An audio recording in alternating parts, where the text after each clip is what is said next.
Donc première chose à faire, nous allons insérer une de nos vidéos. Donc comme à notre habitude, nous allons tout simplement double-cliquer ici dans la fenêtre de projet pour venir insérer un élément. Alors moi j'ai préparé pour ce tutoriel une vidéo. Alors c'est une vidéo que je me suis servi juste il y a quelques jours pour un concours. Donc on va s'en servir, on va l'insérer dans ma vidéo, dans mon projet, pardon. Alors, vous voyez que ma vidéo apparaît là. Voilà, donc on voit un petit peu ses propriétés, notamment ses dimensions, notamment sa taille en mégaoctets, sa durée, et de quel type de vidéo c'est. Alors on a une première chose à faire, c'est que cette vidéo-là doit être insérée dans un montage pour pouvoir fonctionner sur le DVD. Donc tout simplement, on va faire un clic droit sur la vidéo, voilà, et on va venir ici sur Nouveau montage. Voilà. Ce qui m'ouvre un petit moniteur pour contrôler mon montage, et une timeline apparaît en bas de mon écran. Alors on va faire un petit peu de place pour bien la voir. Hop.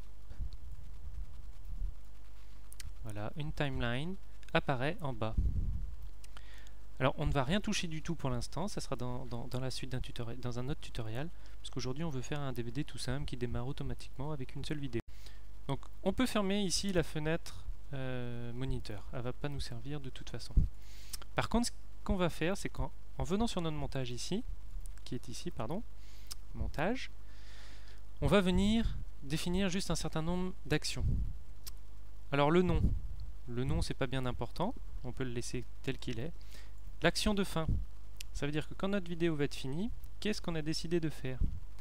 Eh bien, on va faire tout simple, on va venir ici sur le nom de la vidéo, chapitre 1, ça veut dire tout simplement qu'on va revenir tout au début de la vidéo, donc pour résumer, quand on aura fini notre film, il va recommencer.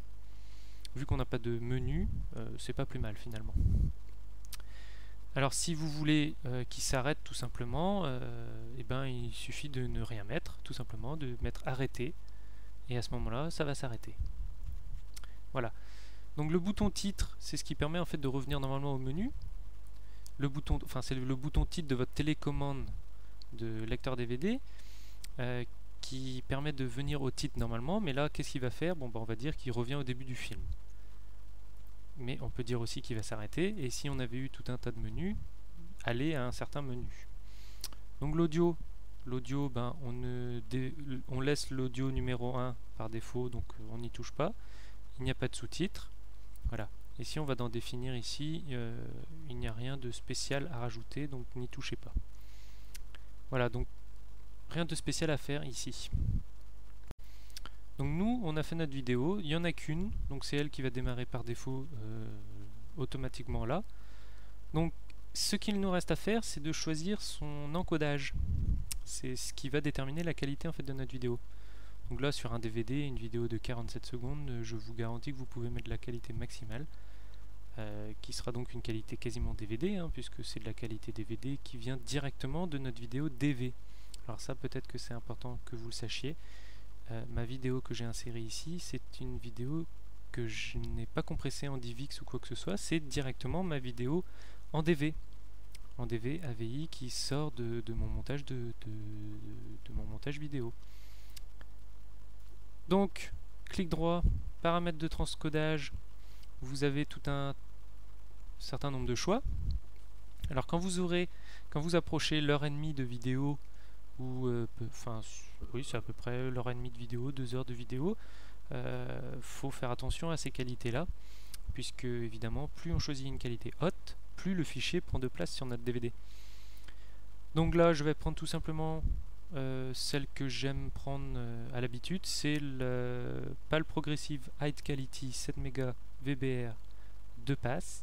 Donc pour résumer, c'est du PAL, c'est du haute qualité, c'est du 7 mégas en débit, alors 8 mégas ici c'est meilleur, mais l'avantage ici c'est que j'ai du variable bitrate, donc ça c'est pour l'audio en fait, il va tout simplement encoder plus ou moins suivant qu'il y a une grosse différence de son ou pas.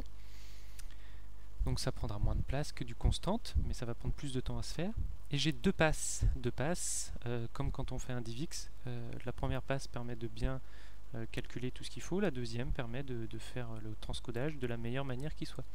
Donc pour moi c'est une des meilleures. Vous pouvez tester avec les 4 autres évidemment. Donc on va faire ça.